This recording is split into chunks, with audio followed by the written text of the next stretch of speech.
O general norte-americano George Smith Patton Jr., no dia 6 de março de 1944, escreveu uma carta, a Letter of Instruction No. 1. Essa era uma carta com 4 páginas simplesmente, 4 páginas e 7 capítulos. E ela era uma carta endereçada a todos os oficiais que tinham papel de liderança. Isso mesmo, liderança em alguma área específica no fronte de batalha. E ela tinha um propósito bem específico: ajudar a gerenciar e organizar os esforços de guerra para o desembarque das tropas aliadas na Normandia, além do avanço dentro das linhas inimigas na França e na Alemanha nazista de Adolf Hitler. Esse dia ficou conhecidíssimo na Segunda Guerra Mundial e foi chamado de Dia D. Só para você ter uma noção, naquele momento eles estavam prestes a invadir a costa da Normandia na França. E a intenção dessa estratégia era acabar com a Alemanha nazista de Adolf Hitler. E eles tiveram muito êxito naquela missão. Foi nesse contexto em que o alto escalão do exército americano e as tropas aliadas precisavam ter certeza e reforçar o que estavam fazendo e o que era correto ao comandar as suas tropas, que o general George Smith publicou a Letter of Instruction No. 1. E quantas vezes em nossas empresas ou em nossos serviços que estamos realizando, nos deparamos com a dúvida: será que estamos fazendo certo? Será que eu estou realmente sendo um bom líder? Eu não sei se você tem essa dúvida, mas se você é como eu, o fato é que a certeza de estar fazendo a coisa certa talvez só apareça quando você tiver os primeiros bons resultados. E quando você tiver os primeiros bons resultados, outras dúvidas nesse processo de liderança vão surgir. As dúvidas acabam evoluindo à medida da caminhada. E como dizia Fernando Pessoa, o caminho se faz caminhando. Mas existem alguns fundamentos que, se você fizer bem, você sempre vai estar no caminho certo. Quer você seja um empresário ou um engenheiro de uma obra. Deixa eu ler para você o que está escrito no capítulo 2 da Letter of Instruction No. 1. Esse capítulo fala expressamente sobre liderança. E ele diz o seguinte: o dever do líder. Cada comandante, líder, empresário ou engenheiro de obra, ou seja, cada comandante, de acordo com a sua área, irá liderar pessoalmente. Ou seja, não se deve delegar o nível estratégico. O nível estratégico deverá ser feito por você, pessoalmente. E o texto continua, ele fala: qualquer comandante que falhar em obter seus objetivos e não estiver ferido ou morto, não cumpriu completamente seus deveres. O texto fala expressamente sobre perseverança. A perseverança na liderança só deve parar se você estiver ferido ou morto. Muito forte isso. Em toda organização, quer seja uma empresa ou em uma obra ou até mesmo no exército, existem 3 níveis de organização: o nível estratégico, o tático e o operacional. Se você está começando sua empresa, normalmente esses 3 níveis eles se confundem um pouco, porque como você ainda não tem recurso suficiente para ter uma equipe, normalmente no começo você faz tanto o papel de marinheiro como o de capitão do navio. Mas mesmo assim, mesmo você tendo que fazer todos os papéis estratégico, tático e operacional, mesmo assim, você não pode deixar de fazer o estratégico.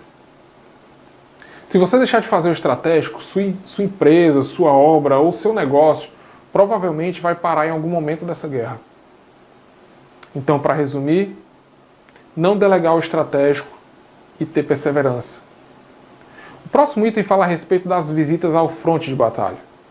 O texto diz o seguinte: os comandantes, empresários, engenheiros ou quem quer que tenha o papel de liderança devem visitar o campo diariamente. Olha que interessante. Sua função não será intrometer-se, e sim observar. Lembre-se que elogiar é mais valioso que culpar. Lembre-se também que sua missão primária é ver com seus próprios olhos e ser visto pelas tropas. Ou, no nosso caso, ser visto pela nossa equipe ou colaboradores. Sabe, sua presença gera segurança, gera liderança. Pode não parecer, mas as pessoas querem estar perto de você. E quanto mais elas se sentirem que podem ser vistas e reconhecidas, mais o empenho delas aumenta. Então, o segundo conceito de liderança é: seja presente. O terceiro item fala a respeito da sua posição para executar a sua liderança. Ele diz: para cumprir sua missão, a missão de completar seu serviço ou seu trabalho, a emissão de uma ordem representa somente 10% de sua responsabilidade. Os demais 90% consistem em assegurar pessoalmente, pela supervisão e pelo cumprimento desta ordem. Ou seja, você deve se esforçar sempre em tentar pessoalmente supervisionar os itens mais críticos do que precisa ser executado dentro da sua empresa durante aquele dia. Então, o terceiro conceito é supervisionar os itens críticos.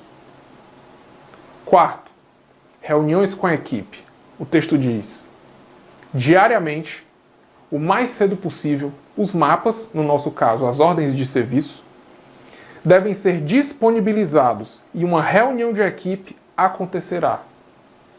Nesta reunião, os comandantes, você que está na liderança, devem transmitir e atualizar as ordens para seus oficiais executarem, ou seja, os encarregados ou mestres.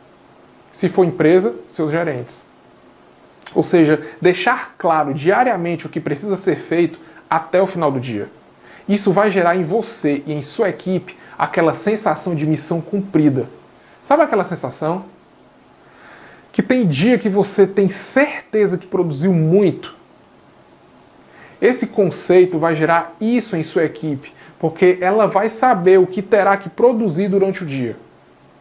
Então, quarto conceito, clareza do que precisa ser feito. Quinto e último, a carta fala sobre os períodos de descanso. Ela diz o seguinte: equipe que não descansa não dura. Horários e rotações devem ser respeitadas. Quando existe uma necessidade urgente, todos devem trabalhar incessantemente. Porém, estas emergências não são frequentes. Acho que esse item não precisa nem comentar, né? Então, quinto conceito, respeite o limite físico de sua equipe.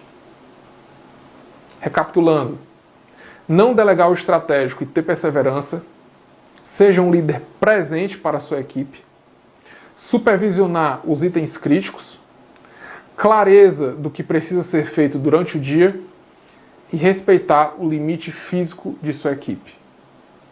E uma última coisa que não está escrito na Letter of Instruction, e essa é por minha conta mesmo: elogie mais do que critique. Se tudo isso for feito em um clima cordial e respeitoso, esses conceitos vão te ajudar a ganhar o respeito da sua equipe. Essa é a dica de hoje e eu te vejo no próximo vídeo. Tchau, tchau.